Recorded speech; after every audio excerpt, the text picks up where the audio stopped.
अळूची भाजी करते. मी तेल घातलं आहे.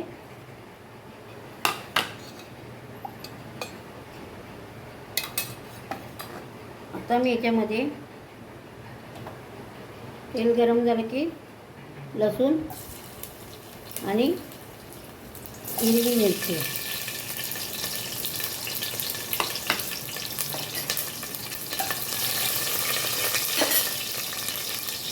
आणि आता याच्यामध्ये मी अळू घालते.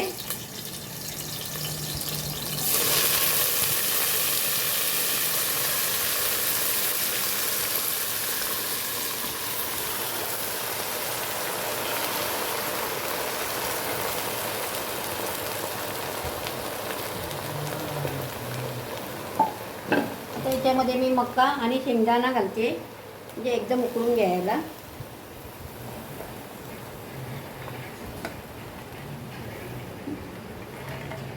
मका आणि शेंगदाणा घातला आणि थोडीशी हळद घालते. मी मीठ नंतर घालणार आहे. मी पाणी घालते थोडं आणि हे अळू उकळून चांगलं घेते.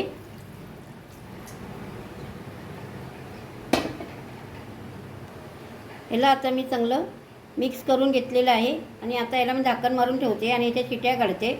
अळू शिजलं की आपण त्याच्यामध्ये टॅमॅटो, चिंच, कोथिंबीर आणि ओलं खोबरं आणि मीठ घालायचं आहे.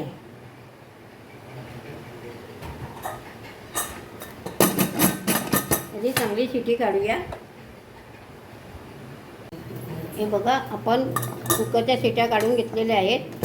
आता आपण हे अळू आपलं शिजलेलं आहे. अळू शिजलेलं आहे हे बघा चांगलं. आता आपण काय करायचं, याच्यामध्ये मी याच्यामध्ये आता कांदा टॅमॅटो, चिंच आणि खोबरं आणि कोथिंबीर, हळद पण घालते थोडी अजून आणि मीठ घालते. मग अशी आपण मीठ नाही घातला होता. आणि याला आता आपण चांगलं शिजवून घेणार आहोत पाणी घालून. बघा, पाणी घालते आणि जे पाणी शिजायसाठी आपल्याला जेवढा रस्सा पाहिजे तेवढा अळूचा. आणि याची चांगली आता मस्तपैकी याला शिजवून घ्यायचं आपण. म्हणजे कसे चिंच घातलेली आहे, आपल्याला चिंच घालून आंबट टॅमॅटो घातला आहे.